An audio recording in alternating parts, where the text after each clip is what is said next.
جیسے کہ ہم اب تک دو تین چیزوں پر ڈسکس کرتے ہوئے آئے ہیں. اگلی جو بات ہے یعنی بالکل جب آمنے سامنے والا معاملہ ہوا، لیکن یہاں پر بھی ایک چیز جو دیکھی گئی ہے کہ نماز کا وقت ہوتا ہے تو ایک ساتھ نماز پڑھ رہے ہیں پورے حضرت حسین رضی اللہ تعالیٰ عنہ کی امامت میں.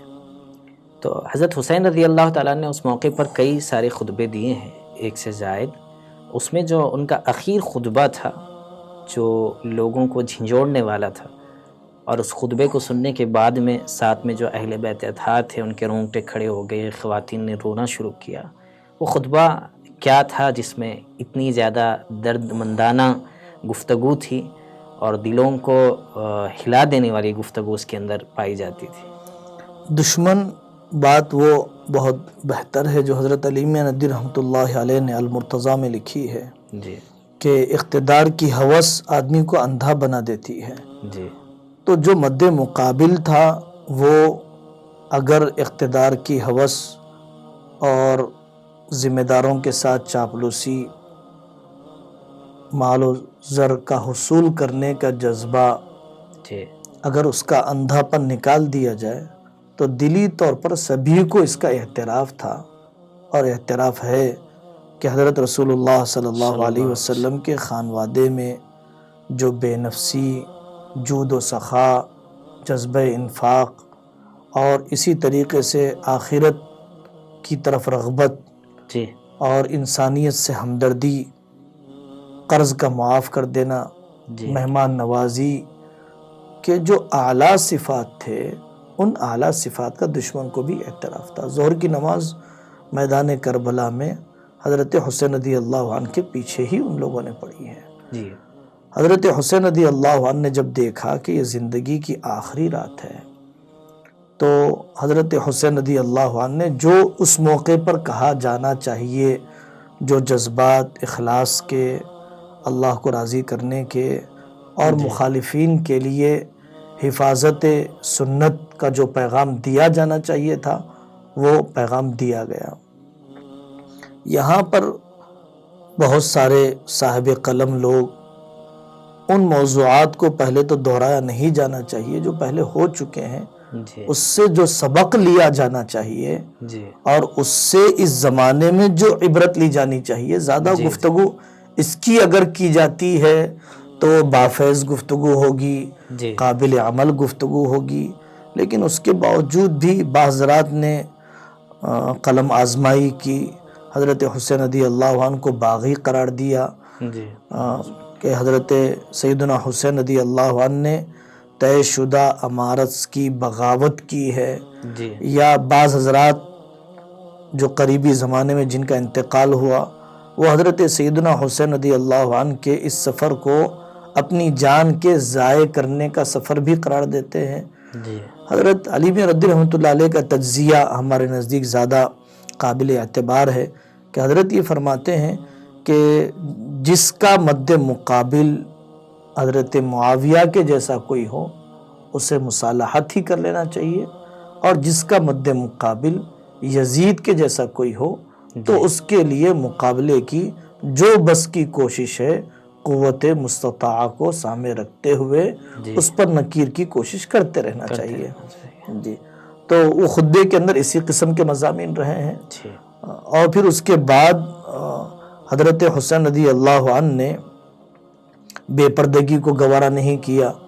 بہن کا اندر خیمے سے باہر نکل کر آ جانا آپ نے اس کو گوارا نہیں کیا.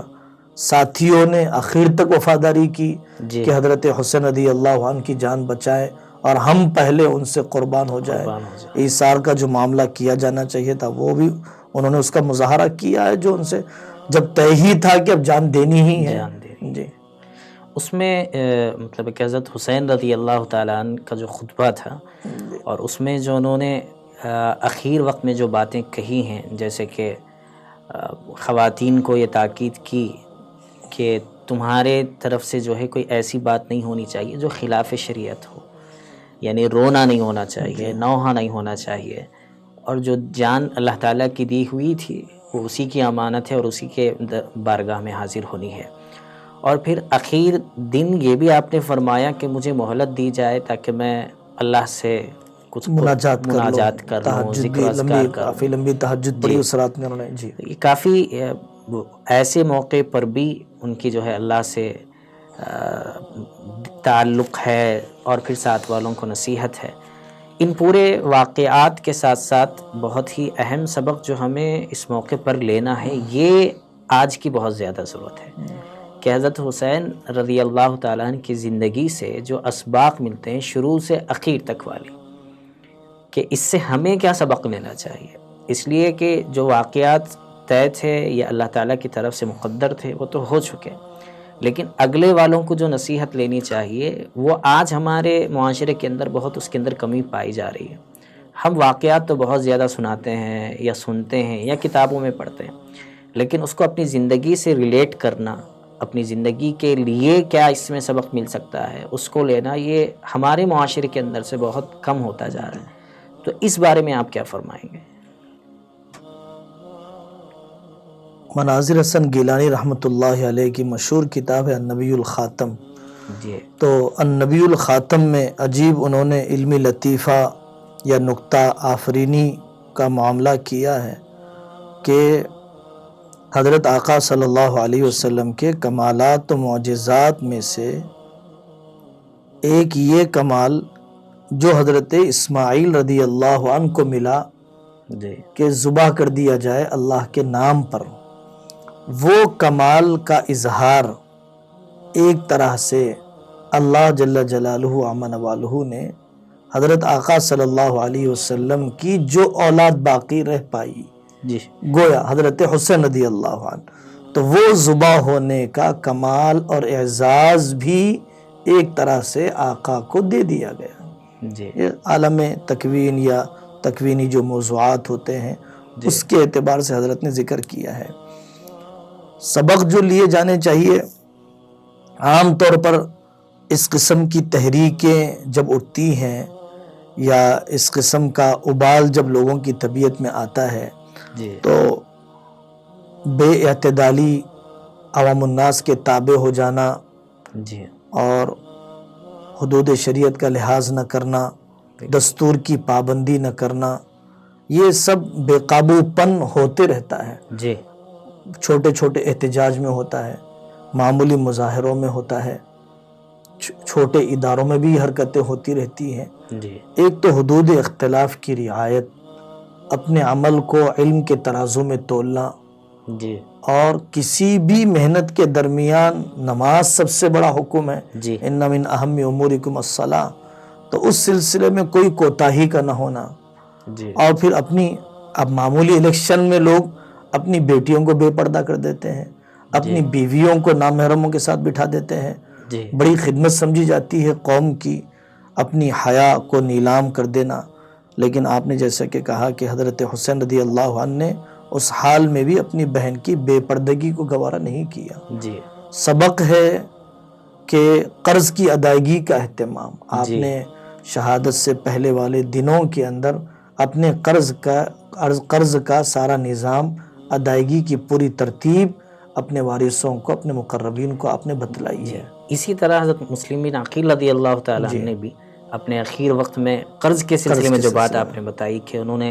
کہا کہ میرا ایک قرض ہے، دو چیزیں ہیں، ایک تو یہ کہ مجھے تھوڑا سا الگ سے بات کرنے دیا جائے، اس میں سے ایک حضرت حسین رضی اللہ تعالیٰ عنہ کی اطلاع، اور دوسری بات ہے کہ مجھ پر جو قرض ہے اس قرض کی ادائیگی کے سلسلے میں کچھ کام کیا جائے۔ واقعتاً اخیر وقت کے اندر بھی حقوق العباد سے متعلق جو چیزیں تھیں بڑی اہم ان کے اندر تھیں۔ جی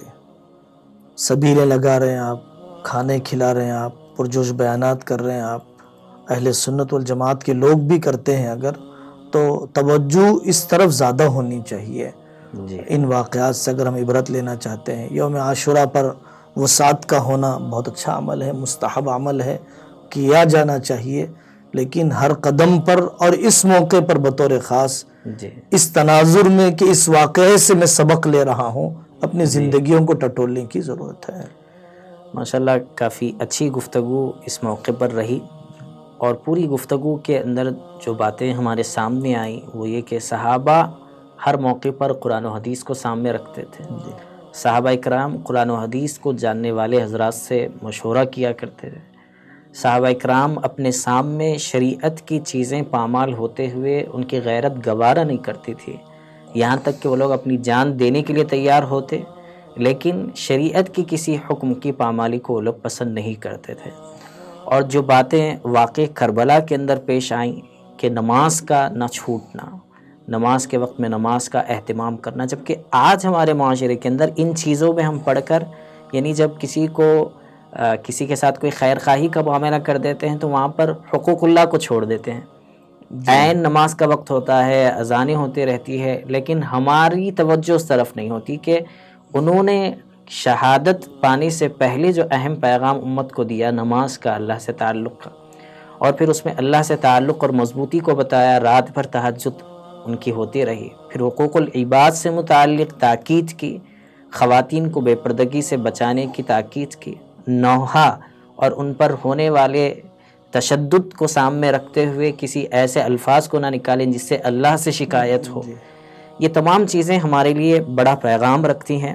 اور ایسے مواقع پر اس کو تازہ کرنا چاہیے۔ ایک چیز جو اس موقع پر جس سے ہمارا معاشرہ یا ہم غفلت کا شکار ہیں وہ یہ ہے کہ جیسے اب محرم کا موقع آتا ہے تو شہادت کا تذکرہ اسی ایک مہینے میں، اور وہ بھی شروع کے 10 دنوں تک محدود۔ رمضان کا موقع آیا تو قرآن صرف رمضان کے حد تک محدود، قربانی آئی تو قربانی کا سبق وہی 2-3 دن تک محدود۔ تو یہ جو واقعات ہیں یا جو حقائق ہیں، اس سے ہمیں سبق کب اور کتنے وقت تک لینا چاہیے، چونکہ ہم زندگی کے اندر ان اسباق کو اپنے امپلیمنٹ نہیں کرتے ہیں اور اس واقعے کو ہمیشہ پڑھنے اور اس سے سبق لینے کی کوشش نہیں کرتے۔ اس موقع پر آپ ہمارے ناظرین کو کیا پیغام دینا چاہیں گے؟ یہ حقیقت ہے اور انسانی سماج کے اندر ہر آدمی اس بات کا تجربہ کرتا ہے کہ جو کام بھی صرف رسمیت کے ساتھ کیے جاتے ہیں وہ کام بے اثر ہوتے ہیں، جی، اور جب فارمیلٹی آ جاتی ہے تو ریئلٹی اور روح اس کی ختم ہو جاتی ہے۔ جی، اور یہ سارے واقعات امت مسلمہ کے لیے زبردست قسم کا ذخیرہ ہے، جی، اپنے دل کی فکر کی انگیٹھیوں کو گرم کرنے کے لیے، جی، اپنے رخ کو درست کرنے کے لیے، اپنے جذبات کو بنانے کے لیے، جی، آئندہ کی نسلوں میں ہمت اور حمیت کو جگانے کے لیے، جی، شجاعت و بہادری کی تمنائیں پیدا کرنے کے لیے، جی، اللہ کے دین پر مر مٹنے کا حوصلہ اور اس کی جلا پیدا کرنے کے لیے جی، یہ واقعات بہت بڑی پونجی ہے۔ خلفاء راشدین کے واقعات بھی اور سیدنا حسین رضی اللہ عنہ کا واقعہ بھی اور دیگر اسلامی مجاہدین کی، مسلم مجاہدین کی، مسلم فاتحین کے جی، جتنے واقعات ہیں غیر معمولی، انقلاب آفریں، تاریخ ساز اور تاریخی، اس کے اوپر کافی کتابیں لکھی جا رہی ہے۔ جی، آپ اپنے آپ کو بانجھ نہ سمجھیں، جی، آپ کی اپنی تاریخ نگاہوں سے اوجھل نہ ہو جائے۔ جی، 100 عظیم تاریخ کی شخصیت ہے، اس طرح کی کتابیں کافی لکھی جا رہی ہے۔ جی، تو عربی زبان کے اندر بھی ہے، اردو زبان میں اس کے ترجمے ہو رہے ہیں۔ تو اس شہادت کے واقعے کو بھی اور دیگر واقعات کو بھی مستند مواد کے ساتھ، متوارث مواد کے ساتھ ذکر کیا جانا اور بطور خاص محرم میں بھی ذکر کیا جانا، جی، اس لیے تاکہ جو غلط پروپیگنڈا ہو رہا ہے یا بے سند باتیں کہی جا رہی ہے تو ان بے سند باتوں کا علاج بھی ہو جائے جی، اور ستھری بے غبار باتیں عوام الناس تک پہنچ جائیں، جی، اس لیے بھی ان دنوں کے اندر اس کا ذکر کیا جانا ضروری ہے۔ جی، سبق لیا جانا چاہیے، سبق لیا جانا چاہیے کہ کس طریقے سے دینی جد و جہد کے اندر، ملی کاموں کے اندر جی، اصول شریعت کی حفاظت کا غم حضرت حسین رضی اللہ عنہ کو جس طریقے سے تھا، جی، اس طرح اصول شریعت کی حفاظت کا غم ہم کارکنوں کے اندر بھی ہونا چاہیے۔ جی، سبق لیا جانا چاہیے حضرت سیدنا حسین رضی اللہ عنہ کے واقعے سے، ان کے اخلاص اور آخری سانس تک بھی اپنی نیت کو کسی حصول جاہ اور حصول اقتدار غیر شرعی طریقے سے پانے کے جذبے سے انہوں نے اپنے آپ کو ہمیشہ دور رکھا ہے۔ تو سبق لیا جانا چاہیے کہ اندھا دھن ایسی سیاست اور ایسی جہاں بانی یا ایسی حکمرانی کا ارادہ کہ آدمی طہارت اور غسل کے مسائل سے بھی واقف نہ ہو، جی اور اتنی ناواقفیت اور اتنی جہالت کے ساتھ اسلامی سیاست کا خواب دیکھے، ایسا نہیں ہو سکتا ہے۔ جی لوگوں کو بچانے کی ضرورت ہے اس غیر معتدل فکر سے کہ حضرت سیدنا حسین رضی اللہ عنہ باغی تھے، یا اس سے بچانے کی ضرورت ہے کہ انہوں نے جان کو ضائع کیا، جی اور اس سے بچانے کی ضرورت ہے کہ محض تاریخ کو بنیاد بنا دیا جائے جی روایتوں سے صرف نظر کرتے ہوئے۔ اور اسی طریقے سے یزید کے سلسلے میں جو کچھ بھی فکری بے اعتدالیاں سامنے آ رہی ہیں، کوئی کافر قرار دیتا ہے ہم اس کو بھی پسند نہیں کرتے، اور کوئی صحابی کا مقام دیتا ہے ہم اس کو بھی درست نہیں سمجھتے، جی اور کوئی حضرت حسین رضی اللہ عنہ کے مقابلے میں یزید کو افضل قرار دیتا ہے۔ جی تو نئے نئے متجددانہ قسم کی رائے ہر زمانے میں، ہر سال، ہر مہینے کے اندر کلپ اس طریقے سے لوگ چلاتے رہتے ہیں۔ جی اہل علم کی ذمہ داریاں بڑھ جاتی ہیں ایسے موقع پر کہ واقعات کے ان سارے پہلوؤں کو جمہور کے نقطہ نظر کے مطابق ہمیشہ پیش کرتے رہیں۔ ماشاءاللہ کافی اچھی گفتگو رہی کہ آپ نے جمہور کے نقطہ نظر کی وضاحت مستند کتابوں کے حوالے کے ذریعے کی۔ اللہ تعالی ہمیں ان چیزوں سے خوب فائدہ اٹھانے کی اور صحیح فکر اور صحیح عمل کی طرف گامزن رہنے کی توفیق عطا فرمائے۔ فجزاک اللہ خیر۔